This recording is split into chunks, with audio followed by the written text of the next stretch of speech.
for the fuss. I really appreciate that. It's so nice, particularly to have a chef in the house. Oh, there you go. I always think if you could walk out the door every morning and you got a round of applause, how good would you feel? You don't. We're available. We can stand. Where are you outside my front door? Now, Gary, obviously, you know, you go to a lot of restaurants and you test them out. So what is it like for you? You walk in, the chefs see you walk in, go, oh, my God, Gary's here.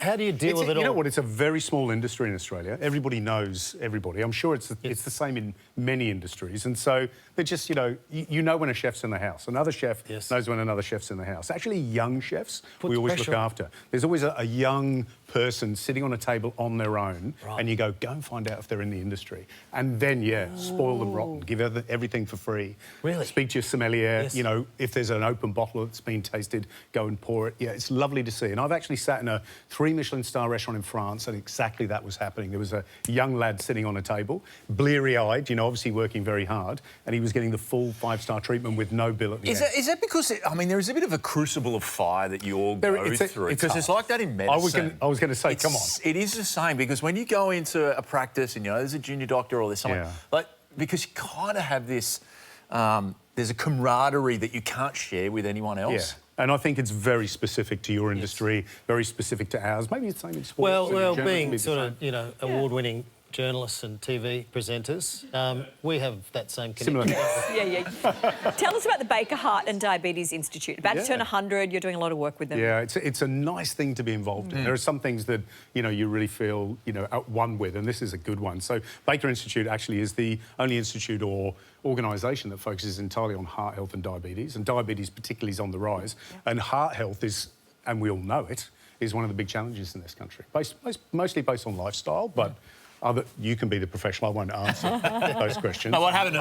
Crawford answered. I've learned. I can help. But yeah, and the nice thing about Baker, and I didn't realise this until I started getting involved, is that they've been on the cusp of lots of really important moments in history where they've broken through and made change. It could be with diabetes, for example, identifying, specifics about that, or being at the cutting edge of heart health prior to the first heart transplant. So things like this, where we're like, wow, proud to be, in a... Look at you. You look like you know what you're doing. The funny thing is, too, is that when you go around the institute, because it's a research facility as well as interacting with patients that are suffering from diabetes and heart conditions, is that when you talk to somebody in a lab who's been working on a PhD for 4 years or has been in that specific research or doing that specific research for 10 years, working on the tiniest thing, and then having to explain to me, I go, can you just give that in layman's terms? And they give it to you in layman's terms and you go, a little simpler, just for Shane and I.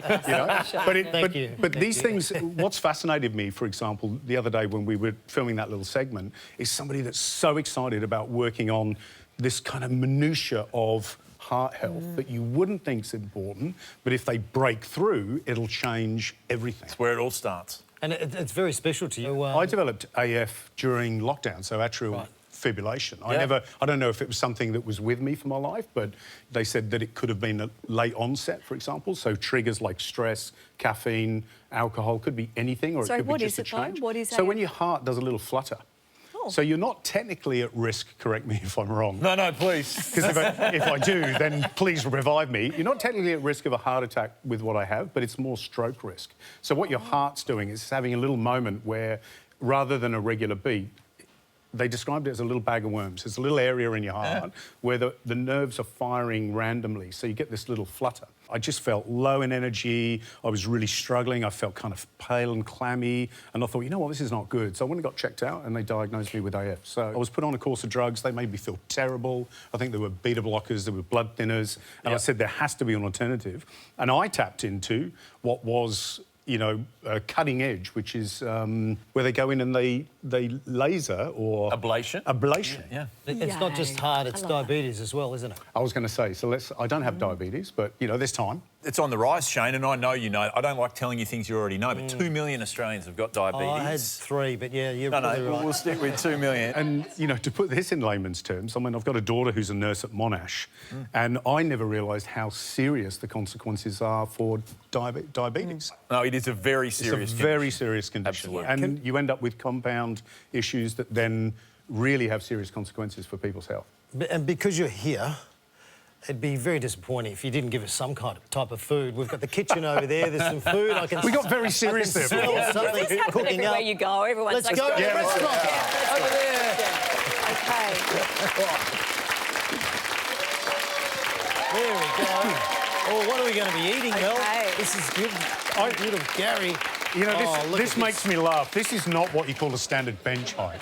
Have you whipped something up? Something smells really Shall good we? here. Yes. This is a little bit, I don't know, this is reminiscent of some little cooking show that I might have been on once. Wow, yeah, right. Let's have a look under the cloche. I will give you a dish. Oh, eh? there you go. Oh, yum. That's So, a lovely colour. yeah, colours. it's You know, great. colour is really important when you're eating for health. So I'm doing 12 recipes to start off with and promoting the hell out of them. And this is one. Nice and easy, approachable, healthy, skinless chicken and adding flavour. So I don't know if you can smell that. But I travel to India a lot. So there's a coriander chutney.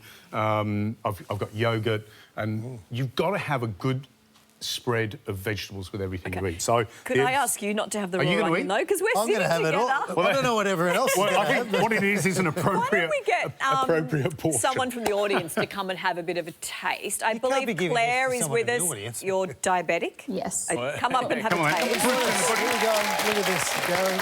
So you Yes. have to think about food, don't you? All the time. All Really? the time. Is it normally bland? I think having a chronic disease, that's part of the problem, is feeling excluded from everybody else. So more inclusive foods, and this looks amazing. Well, Gary's here to help. You can just grab a skewer. Little You can take a plate, or you could very delicately put a bit of Good. this. Oh, that looks really good. Thank you so much. And people are scared I'll of stick it in there as well. raw onion, but actually, go. very good Thank for you. you. We'll do it Really? together. You Lots can- of texture. Well, Just How do good is that. that? Might be So simple thank marinade. you. Oh, That is so that's tasty. gorgeous. tasty, tasty, tasty. So there's a few spices in there. Recipes on Baker Institute, Oh, goodness just so you me. know. So easy to get. And these, and who would have thought, professional yum. chef, but 8 minutes in the air fryer, gold. So no barbecue inside. So nice and easy. Very So smart. delicious. It's tender. Actually, do you know what? You're used to scoring people, so I might try and score you. Right. All But right. make it mean something. It was tender. It was moist. Is that what you want? Yeah. Yeah. Moist is, you got to be careful with moist though. Moist is. I'm just gonna It's pick colourful and it's healthy. It's juicy. What do you think? It's very healthy. I juicy. think it's So out of a score of something what he's- 38, that's the total. I don't know why I did the 38, but Yep. I've given you a 38. There you go. Thank you, Gary, very much. We really appreciate it. Thank you, Claire. No, thank you. And lots of information on the Absolutely. website, where to donate, how to get involved if you want to. Great. All Follow the the story. details.